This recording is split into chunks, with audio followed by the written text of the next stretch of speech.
Hey guys, here we are again in the Hal Leonard Christmas Carol book. We're looking at It Came Upon a Midnight Clear, another of the more beautiful hymns. It's another AABA song with the first section repeating, going into a second section, and then back to the first section, the A section. We're in 3/4 in the key of G, so we've got F sharps again. In the key of G, your primary chords, 1, 4, and 5, are G, C, and D. The 5 chord can always be a dominant 7, which resolves to the 1. We have the E minor, the relative minor of G. We've seen this hundreds of times where E minors follow G's in that progression, or where an E minor song will replace the G and still have the same C's and D's. One thing you want to get used to, you see a lot in the hymns, and then you can carry that on into your other music, is that the E minor is going to be preceded by its own 5 chord. If we were in the key of E, we'd have 1, 4, and 5, E, A, and B7. Even if we're in E minor, with E minors and A minors, we'll use the B7 to get back to the E minor. That's called a secondary dominant, when the 5 chord precedes a chord which is not the root of the key. So G's dominant chord is D7. The secondary dominant here, B7, is acting as a 5 to tonicize the E minor. Likewise here, we have the A7 creating a different tension coming out of key to bring us to the D chord, because A is the 5 in the key of D. So if that's brought into the key of G to tonicize a D chord to lead us to D's, then that's going to be a secondary dominant, where D or D7 is the actual dominant of the key. We're in 3/4 time. We're starting on a pickup note on beat 3. So we count 1, 2, and hit this D note on 3. That's the 5 of the G. A little pickup on 5. We've seen that in several songs. The one I always look to is Amazing Grace, where 5 to 1, that perfect 4th ascending, D up to G, D, E, F sharp, G, is a perfect 4th. In the key of G, D is the 5, which is ascending to the 1. So 5 up to 1 is traveling a perfect 4th. Here though, instead of going 5 to 1, up a perfect 4th that you could memorize, we're going all the way up to the 3, the D note, all the way to the B. That's a major 6. D, E, F sharp, G, A, and B. In ear training, we often use My Bonnie Goes Over the Ocean to remember the major 6 sound. You can see now, though, that It Came Upon a Midnight Clear could be your reference for that sound.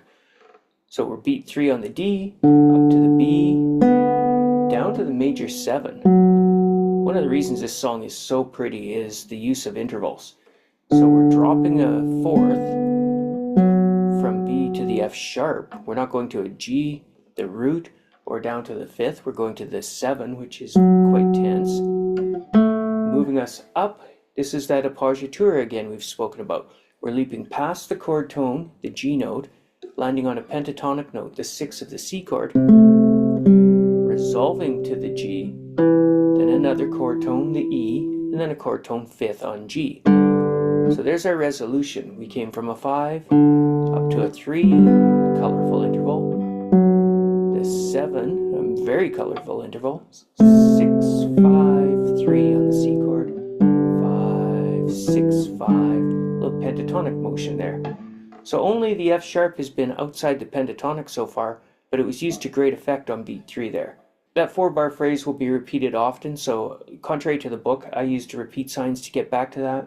We're hitting a D at the end of the line again, and coming to the C chord. Climbing up the scale, 3rd of the chord, the E, to F sharp, to the G.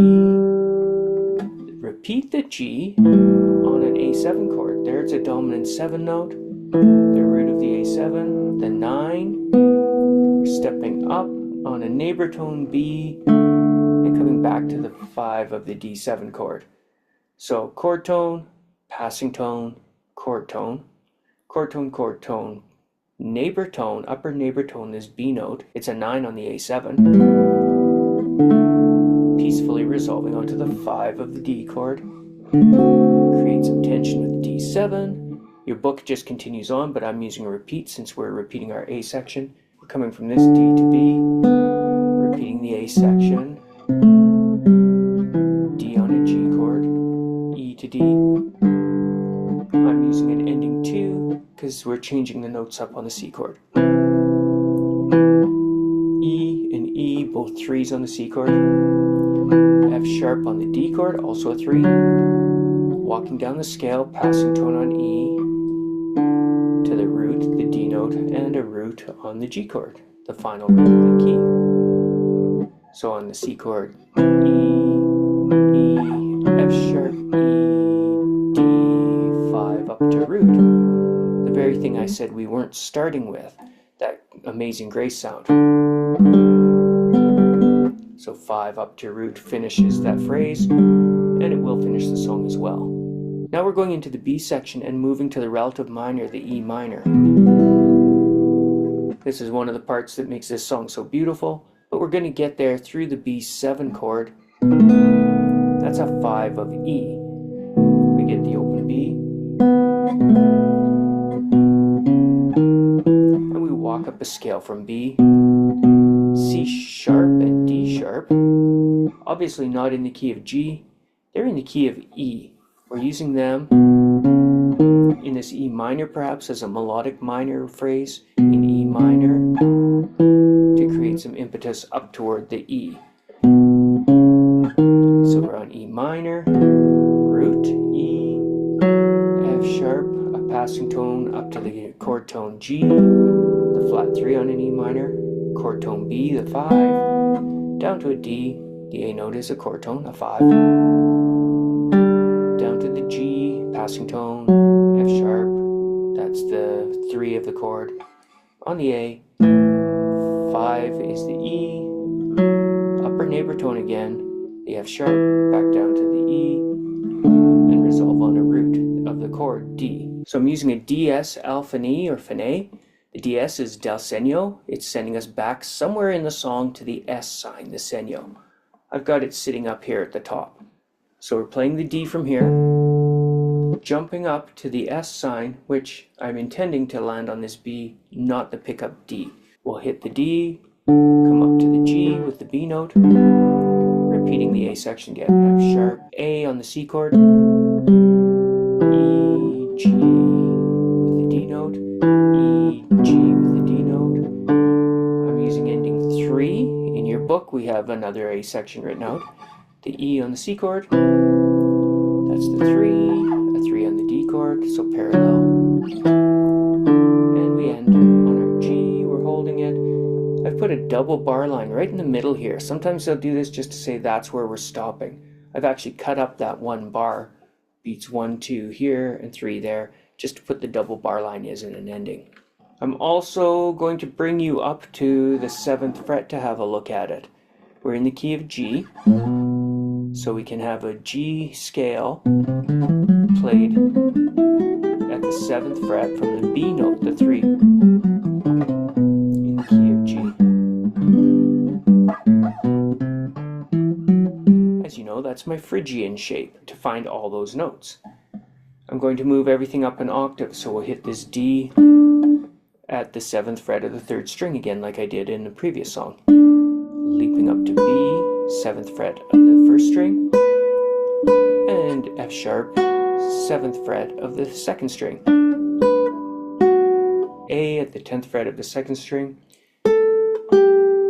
G right beside it, the 8th, E, 9th fret, 3rd string, D back to that 7th fret, E, D, walk up the scale, E, F sharp, G, repeat the G, A, B, A, hit D again and repeat up to the B,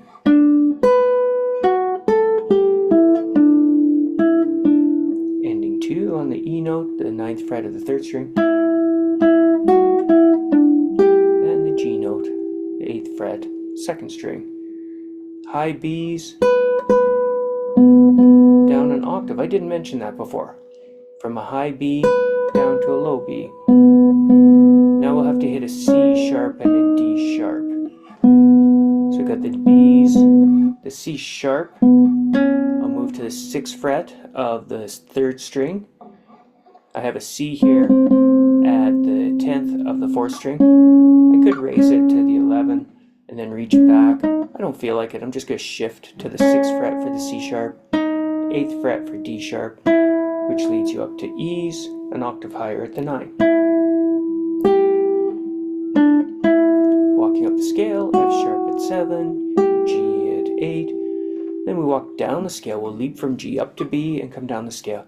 B, A, G, F sharp, E. Turn around, don't quite finish yet. Back up to F, then E to D again. Then we hit the D, use my D, S, F, and E to get up to the B again. And finish her off with ending 3.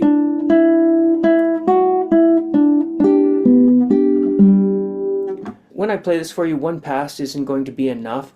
So what I'll do is when I come up on the D, S, and start again, I'll do ending 1, ending 2, and the B section again. So I'll go A, B, A, B, A, and then we'll finish off. So let's have a run through that, guys. 1, 2, 3, 1, 2.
Going to play it through a couple times like that again. A, B, A, and then start again without talking about it for you and without counting, so you can just play along.